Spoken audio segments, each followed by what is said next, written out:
Chances are you clicked on this video because you have big goals, and like me, you often struggle to be consistent with your work from day to day, and you want to learn how to create better plans so that you can actually follow through and get things done. You are in the right place because this is something that I am super passionate about, something I have struggled with for a really long time, but I have found a few things that have worked for me, and I'm going to share them with you today. So I've got 5 tips on how to create better daily plans that help you follow through. So let's get started.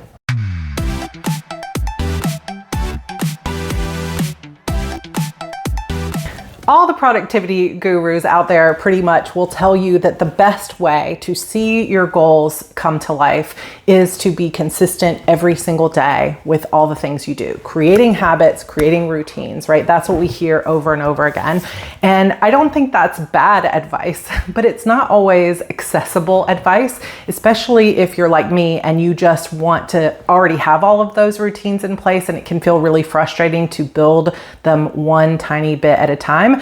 I have found so often in my life that trying to build habits really slowly just ends up with me getting out of routine because of a vacation or an illness, and then all those months of tiny little habits just go out the wayside. I have always struggled to create strong, consistent habits, and yet I still have big goals and I have things that I want to accomplish. So if you can set those habits and routines and stick with them consistently, of course you're going to see major results. But what about the rest of us who struggle to create those consistent routines, either because we just simply don't wake up every day with the same amount of energy or feeling good enough to follow through on those routines, or we have tiny little humans or other people in our lives that need us in an inconsistent manner. So some days we wake up and they need us more than they do on other days. That doesn't always allow for us to follow through with our goals and routines at the same level. And so some of this advice that I have read in all of these different books have been frustrating for me because I still want to move forward on my goals, but I can't always follow through on consistent everyday action that is always the same, that occurs at the same time. That just doesn't fit my lifestyle. So what I'm going to share with you today, take it or leave it, is 5 tips of how to make better daily plans for where you are in your life, especially if your life doesn't always allow you to have consistent everyday routines and consistent everyday energy. So tip number 1, and this one has been a game changer for me, is some point in the morning before you plan your day, check in with your energy. So for me, I have 3 scales. I have low energy days where it's very difficult to motivate myself to do anything. I have medium energy days where I can maybe get a few bursts of good energy, but then fall off and can't do just a huge list of things. And then I do have occasional days, maybe one a week if I'm lucky, that are high energy days where I could just make a whole list and follow through and execute on all of it. And one of the things that has been so monumental in helping me start to really achieve my goals and move the needle on the things that I want to see happen in my life has been to try to match my tasks with my energy for the day. So when I am going through periods that my energy seems to be pretty inconsistent. Some days I wake up feeling good. Some days I'm feeling really down or really low. It can be kind of depression, or it could be a health issue. Either way, wherever the energy is coming from, some days I wake up high, some days I wake up low, and it isn't always predictable because of the things that are going on in my life and my health. And so instead of planning ahead of time, I will maybe plan in general the things that I want to get done for the week. But on a day-to-day basis, I will wake up, and while I'm brushing my teeth or doing some little tasks like getting the kids' lunch boxes ready, I will check in with my energy and say, how's today feeling? Now, I can't do this when I first wake up because every day would feel low energy because I do not wake up well. But about 30 minutes in, when I've started moving my body a little bit, I'll check in and say, is this a low, medium, or high energy day? And then when I plan my day, I will try to plan for that level of energy. If it's a low energy day, I know I need low energy tasks, things like reading a book, listening through courses, watching some YouTube videos I can take notes on, or even just kind of cleaning up, really easy things to clean up in the house that I know will make me feel a little boost of energy, but I won't put big projects on my plate. I can check emails, I can make some reels, I can, just do things that don't take a lot of creative energy for me. On medium days, I will usually say, okay, what's the one big project I can tackle? I can write 1,000 words, or I could say, I'm gonna make a video today, and that'll be my one project. And then I'll have more low energy things on the back end of it. And sometimes what'll happen is I'll complete that one big task, and then I'll check in with myself again and say, do I have enough energy to do another big thing, or do I need to take it easy for the rest of the day? And I will then alter my day based on that. If it's a high energy day, you guys sometimes, if you've been around for a while, have seen me have high energy days where I have just days where I will just make a whole list of all the things I want to get done. The key for me on days like this where I have high energy is to try to prioritize the things that I would normally resist or avoid on a low energy day. So getting the writing done, answering that email, or making decisions, which can be really high energy for me, like big decisions, writing a blurb, or trying to create slides for my next big presentation. Those are things I might not be willing to or able to spend my time on a low energy day. So I want to tackle those first on my high energy days and start knocking as many things off the list as I can. Now, I know that all of our jobs and careers and lives don't always allow us to follow through. There are going to be low energy days where we just have to find it within ourselves to show up and do the hard things. But when possible, if you can wake up and check in with your energy before you plan your day, and then plan according to the energy you have for that day, and then accept yourself and say, I did a really great job for the energy I had. Like, I gave 100% of what I had available today, and I feel really good about that. That is one of the ways that we begin to build positive momentum in our lives, as opposed to having this whole string of routines and habits that we're supposed to be doing every day, and then on low energy days when we can't follow through, which is totally logical and reasonable because of where we are and what we're going through, we beat ourselves up and we say, gosh, you just can't stick to anything. And that negative self-talk begins to lead us down a path of a negative spiral, which means we have another low energy day tomorrow because we've been in our mind telling ourselves mean things. So one of the ways that I begin to build up and stack more medium and high energy days is to make sure on those lower energy days, I'm not beating myself up, I'm accepting myself as I am, and I'm trying to match my energy with what I have available to give for that day. Tip number 2 is to start your day with an eagle eye view. So often what begins to feel frantic or what begins to get us off of our routines is that we're always paying attention to whatever's on fire, what immediately needs our attention, and we're always paying attention to everyone else's needs, which means that our desires, our goals always get pushed to the back burner.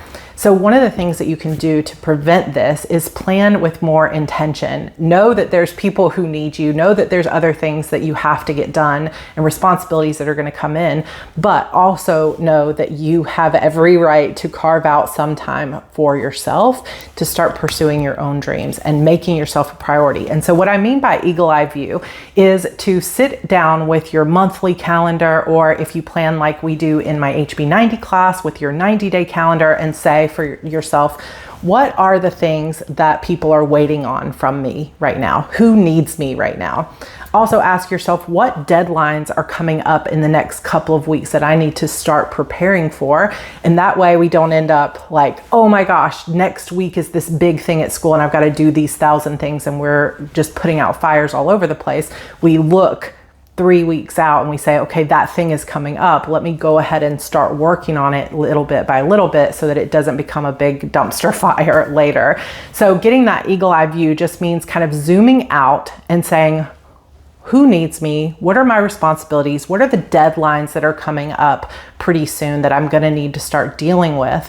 And then making sure that you've accounted for those types of things, sort of anticipating people's needs, anticipating what everyone's going to need from you.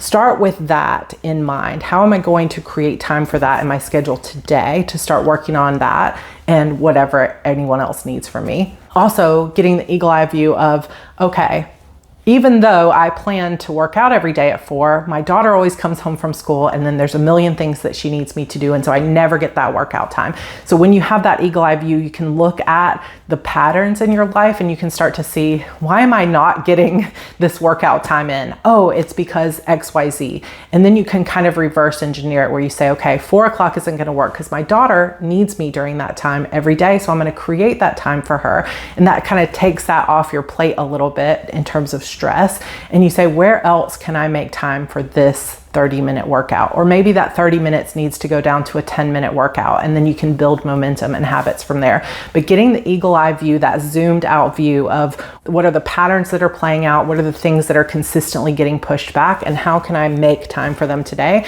can often help. And it really only takes just a couple of minutes in the morning to say, what's coming up, who needs me, what is it that I'm consistently trying to do that I'm failing at or that I can't get done, and why is that happening? And then creating your plan for the day that says, I have already mapped out time for everybody else's needs, but here's the place that is my non-negotiable time for myself. From this time to this time, I'm going to get my writing done, or I'm going to create my art, or I'm going to work on my Etsy shop. And creating that space for yourself where you just say, this is my time, and I have created it to the best of my ability to not get in the way of when everyone else needs me, but I'm gonna take this time for myself. That can be another game changer in your daily planning. Tip number 3 is to plan the night before. Now, this doesn't work in conjunction with the first 2 tips because you can't plan the night before and then also plan the day of to check in with your energy. So some of these are going to be situational. If you're having inconsistent energy, plan according to your energy. If you're finding that you just can't get things done because your life feels chaotic, do the eagle eye view. However, if you're struggling with motivation, that when you wake up, you don't have any kind of clarity, you don't know where to start, and you just feel like you're staring at your to-do list with your hands in the air saying, I don't even know where to start, and this just feels too overwhelming, then tip number 3 is your go-to, which is just sit down either at the end of your workday, the day before, or at night right before you go to bed, and go ahead and choose 3 things you want to get done tomorrow. They can be low energy things, they can be small things, but starting to build that trust with yourself where you're not always letting yourself down or feeling behind can be so monumental in helping you actually start to achieve your dreams. So just sit down and say, what are the top 3 things I want to get done tonight, and decide on it and commit to it the night before. That often can help you just set the mindset of, okay, tomorrow I'm going to write 500 words. I'm going to get that Etsy listing up. I'm going to finally respond to that email asking if I want to show up at the library this weekend. Those are my 3 things I'm going to get done, and be very clear about them, and actually say to yourself, no matter what, come hell or high water, I'm getting these 3 things done tomorrow. Then when you wake up the next day, instead of wasting any time just scrolling or getting on social media because you just don't have clarity on what needs to get done, if you're finding that you constantly are letting your days go by without actually feeling like you're moving forward, this can be so huge because you set those 3 things, you get them done as early in the day as you can. And then no matter what else happens with the day, you know that you followed through on your promise to yourself. You know you're building trust with yourself, you're building positive momentum, and that is worth its weight in gold, because over time you'll begin to accomplish a lot more than just those 3 things. But having that level of clarity the night before and that level of commitment can help you follow through on your daily plan. Tip number 4 is to make it a game.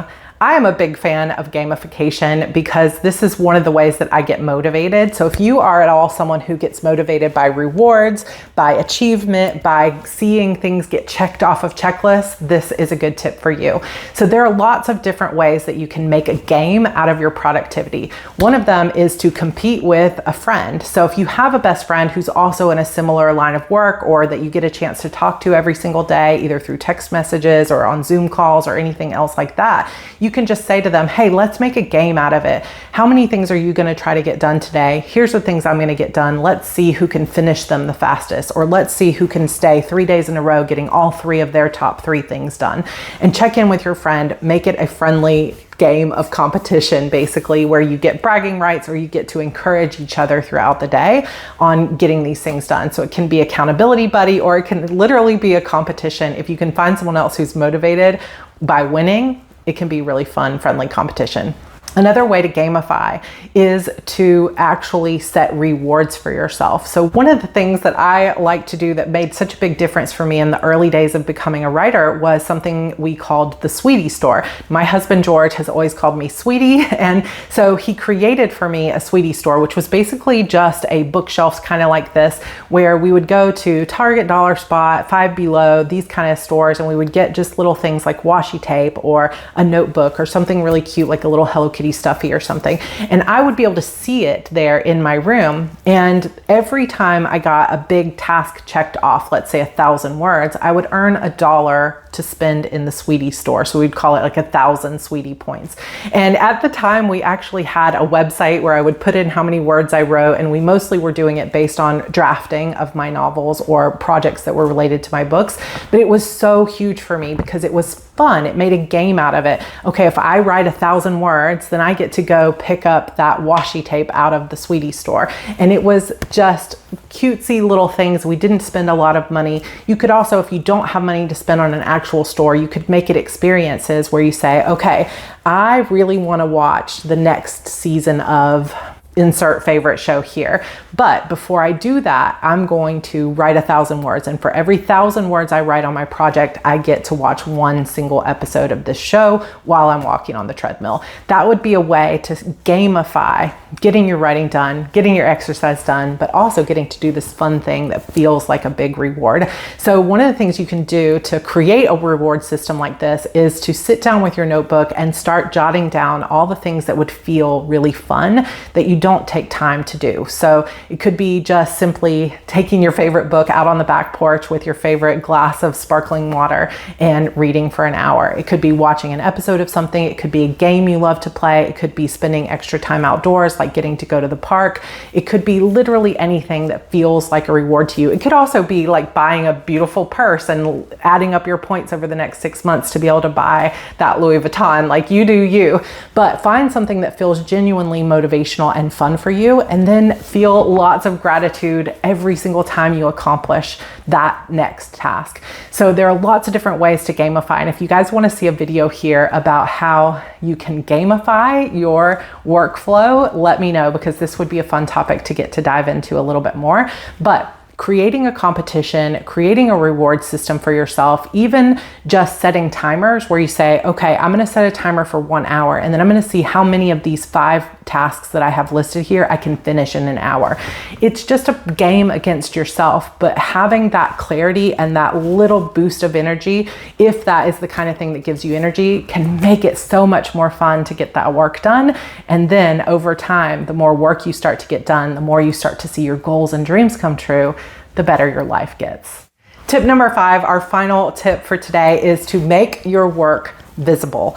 If you have been around for any period of time here at Heart Breathings, you know that this is a huge one for me. I know it doesn't work for everybody. Some people prefer digital tools. Some people don't really think visually. But if you have always been someone who is out of sight, out of mind when it comes to your planner or your goals, this could be a game changer for you. Make your work visible. Let me give you a couple examples. So one of them is to find some kind of representation in your workspace of the goals that you're trying to achieve. So a good example of this that you'll see when I get my vlog up for my most recent writing retreat, because I am almost done with my latest book. I cannot wait to put that book on pre-order. It should go up for pre-order next week, so more news on that.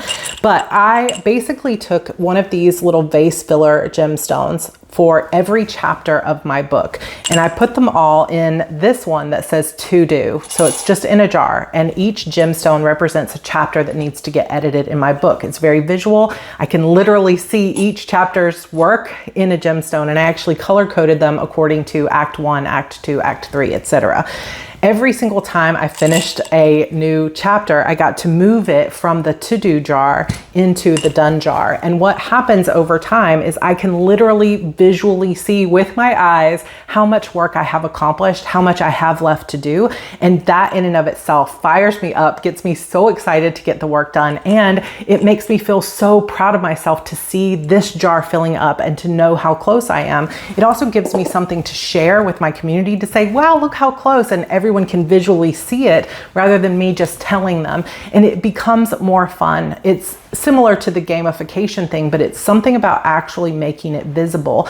Also, another way that you can make your work visible is literally as simple as a checklist. So if you are someone who loves checklists, instead of creating them somewhere that you're going to put it and forget it, literally make your checklist right in front of your face. Put it on a sticky note that goes onto your computer monitor, put it on the front part of your planner, put it on your keyboard, somewhere that you can see it every single time you look up. You could even put your to-do list or your checklist on your desktop computer every morning. You could just create it in Canva, put it as your backdrop on your computer. One of the things that I love to do that has been probably the single thing that has transformed my productivity more than anything is the use of a Kanban board. Now, a Kanban board is something that was developed by an employee at Toyota years and years ago, I think maybe in the 80s, where it was supposed to be for helping teams, where they took Post-it notes and they had projects or tasks that they could visually see who was working on what and what was already done, and it allowed them to have teamwork. And when I discovered that, there was something about it, because I had already been using sticky notes because I was very out of sight, out of mind. I would write it in a planner and then I would forget about it. And so I started putting it right up in front of my face as I was working. If you have ADHD, this might be a tip that will help you as well, because it's right in your face and you can't forget it. The key is just not to put too many things in front of your face and to make sure that you're working in a way that matches what motivates and makes you feel good. So what makes me feel good is a bunch of Post-it notes, but you might just need that one that you're working on right now to help you focus. And we go more into this in my HB90 course. If you are interested in joining, by the way, that class opens today. It might be open by the time you watch this video, so I will have a link to it if you want to learn more down below. Also, if you're interested in this idea of Kanban boards, I have an entire playlist here on YouTube that you can go and just dive into that rabbit hole. So I will link that playlist for you below as well. Traditionally, a Kanban board goes from left to right, where you say to do, doing, and done. I liked it better going from top to bottom. So you'll see on my Kanban boards, what I do is at the beginning of every 90 days, every quarter, I will plan out the goals that I want to achieve. So it'll be something very specific, like I want to sell 10,000 copies of my book this quarter. It'll be very specific. Or I want to make X amount of money, or I want to gain this many more followers, or I want to, whatever result I'm looking for. Then I will take that goal and I will break it down into projects. And those projects are things that I hope will help me reach that goal. So if I want to sell 10,000 copies of my book, then I will choose projects that are marketing projects of how I plan to sell those books. Then I will break those projects down into tiny little tasks, where it's like every single ad that I take out, every single social media post, every single time that I post a blog post about my book or promote my book in any way gets a Post-it note. And those all go on my Kanban boards in my office. And then every single day when I walk into my office, I can say, okay, here's the thing I'm currently working on, and I will move it to the to-do section. And there have been times in my life too, where instead of leaving it on the Kanban board, I will take that sticky note off the Kanban board and I will just put it right in my planner, so that I can see as I'm working today, this is the goal. This is what I'm trying to achieve. And there's something about having that work visible and seeing the flow of to do, doing, a done, achieved, having it right in front of my face, the clarity of this is exactly what I'm working on right now, so that if I get distracted, I can always come back to it. Oh yeah, that's the thing I was going to get done today. And the satisfaction of being able to take that task and move it to the done section and know that no matter what else has come up, no matter how many other ways I have failed in my routines or my habits, I achieved that one thing today. And as soon as that's achieved, I can pick another thing off the board. But it gives me clarity, it gives me motivation, and it allows me to focus in on the things that are going to move the needle in my goals, rather than things that are wasting my time. It's been a game changer for me. If you want to learn more about it, like I said, check out that Kanban board playlist below, or come join us in the HB90 Bootcamp. It is open for enrollment if you're watching this video as it first came out, or if not, we open every single quarter, so you can join us.